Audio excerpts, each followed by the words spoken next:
Box to Box Media Network. Selamat datang di podcast pengembangan diri, eksklusif hanya di Spotify. Podcast ini akan bantu kamu untuk mengatasi kegalauan di usia muda, sukses di usia muda, dan yang pasti terus bertumbuh setiap harinya.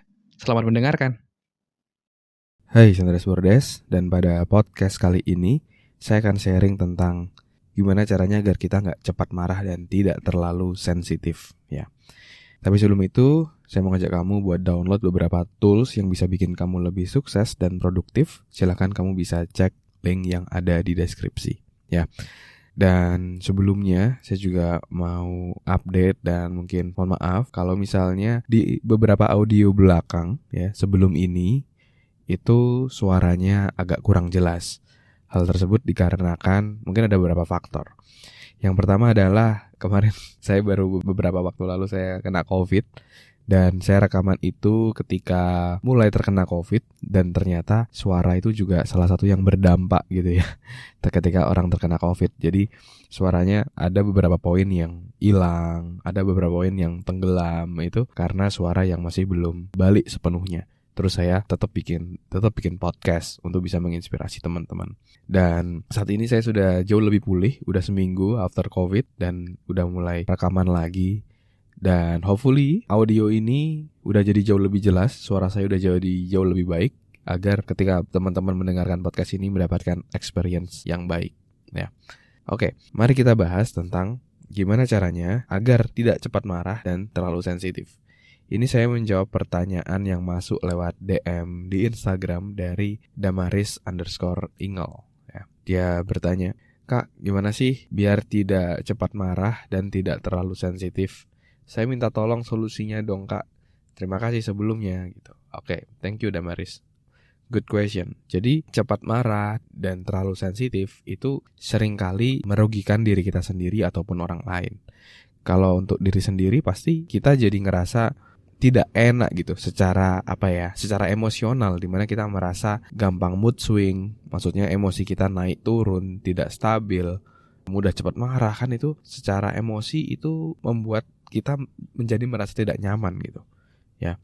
Dan tentu juga akan berpengaruh ketika kita bergaul atau berkomunikasi atau berhubungan dengan orang lain, dimana kalau kita terlalu sensitif, orang juga akan menjadi cenderung risih gitu, dimana dia ngerasa kok dia ini baru disampaikan hal ini kok udah marah ya gitu ya, kok dia udah ngambek ya gitu. Atau misalnya bahkan mungkin orang lain itu sebenarnya ngomongin orang lain, bukan kamu sebenarnya, tapi karena kamu terlalu sensitif dan mungkin terlalu pede gitu ya, dan merasa dia ini lagi ngomongin aku nih, akhirnya malah kamu juga jadi kepancing marah dan akhirnya hubungannya jadi gak baik. Padahal sebenarnya yang maksudnya teman kamu itu bukan ngomongin kamu gitu, tapi yang kena malah kamu gitu. Nah itu sering kali terjadi gitu.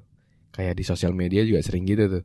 Ada beberapa orang yang sempat bilang bahwa nge-tweetnya untuk siapa, yang kepancing, yang emosi siapa gitu. Itu sering terjadi gitu. Nah, jadi terus gimana caranya untuk mengatasi rasa marah atau terlalu sensitif ini? Prinsip yang pertama adalah kita tidak boleh bertindak sesuatu itu ketika kita lagi marah atau ketika kita lagi emosi. Karena kalau kita bertindaknya berdasarkan emosi, hasilnya jadi kurang baik.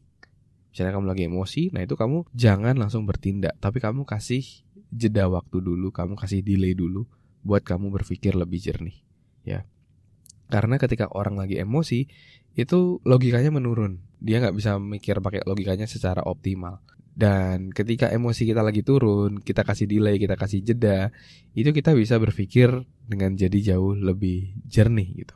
Jadi prinsip pertama adalah kamu harus kasih jeda antara ketika kamu terpancing emosi, kamu sadar, kamu kasih jeda, jangan langsung bertindak sesuatu berdasarkan emosi, tapi kasih jeda dulu. Terus mikir dulu ya. Itu bisa kamu lakukan. Nah, tapi kalau misalnya kamu udah mencoba memberikan jeda tapi kamu masih terpancing emosi seperti itu, nah bisa jadi saat ini kamu sedang mengalami satu yang namanya kelelahan mental, dimana kamu udah lagi capek, kamu udah lagi ngerasa lelah lah dengan berbagai macam hal dalam hidupmu. Terus kamu ke-trigger sesuatu, akhirnya gampang terpancing emosi. Karena biasanya orang yang gampang marah itu biasanya dia sebenarnya udah lagi capek gitu, udah lagi burn out kayak gitu. Dan ya mungkin kamu juga pernah ngelihat gitu, orang yang kayaknya udah lelah banget gitu gampang banget terpancing emosi. Tapi kalau misalnya orangnya lagi happy gitu, ada sesuatu yang bikin emosi, dia santai aja kayak gitu. Tapi ketika kita lagi capek, ketika kita lagi lelah, itu kita gampang untuk jadi terpancing emosi. Nah, jadi kalau kamu merasakan hal yang kedua, di mana kamu sebenarnya lelah secara mental, nah itu berarti kamu perlu untuk rest. Kamu perlu untuk istirahat dulu. Kamu perlu break dulu. Sehingga bisa mengembalikan dirimu yang idealnya seperti apa. Yang emosinya stabil, penuh percaya diri, tidak ngepang marah, yang dewasa. Nah itu diperlukan istirahat. Ya, istirahat fisik, istirahat mental. Kamu kasih jeda dari berbagai macam kesibukanmu, kasih waktu untuk dirimu sendiri. Ya, kalau kamu senang me time, kasihlah itu me time untuk dirimu. Lakuin apa yang kamu suka dulu, tidak terkaitan dengan pekerjaan dulu, ya. Misalnya Sabtu Minggu, ya udah kamu benar-benar free dulu, lakuin aja yang kamu suka. Main PS, nonton film, atau mungkin kamu seneng hangout sama teman-teman, ya udah lakuin itu dulu. Tidak usah berkaitan dengan tanggung jawabmu yang mungkin membuat kamu jadi tertekan tadi. Nah, sehingga ketika kamu sudah beristirahat, kamu udah rest, kamu udah fully charge, di mana bateraimu, dalam tanda kutip bateraimu udah full, nah itu kamu lebih mudah untuk mengelola emosi.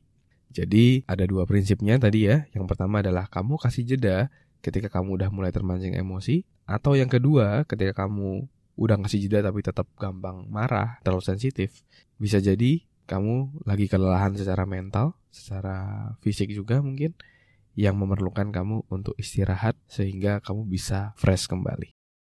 Terima kasih sudah mendengarkan episode kali ini. Semoga bisa bermanfaat dan menginspirasi. Dan kalau kamu merasa bermanfaat, kamu bisa kasih rating bintang 5 di podcast ini. Supportmu sangat berarti untuk kami. Dan juga kamu juga bisa share podcast ini ke sahabatmu, teman-temanmu, pacarmu, gebetanmu, saudaramu, agar orang-orang di sekitarmu bisa jadi jauh lebih baik dan terus bertumbuh setiap harinya. Dan kamu bisa juga share di Instagram, di Instastory, silakan mention @andreasbordes, nanti saya akan repost. Dan buat kamu yang mau belajar bikin podcast, kamu bisa bikin podcastmu sendiri di anchor.fm. Buat kamu yang mau belajar cara detailnya dari gimana menentukan tema podcast, gimana cara upload podcast di anchor.fm, sampai gimana agar kamu bisa konsisten bikin podcast, kamu silakan cek konten eksklusifnya, tutorial yang sudah saya buat, silakan klik link yang ada di deskripsi. Terima kasih semuanya. Never stop learning because life never stop teaching.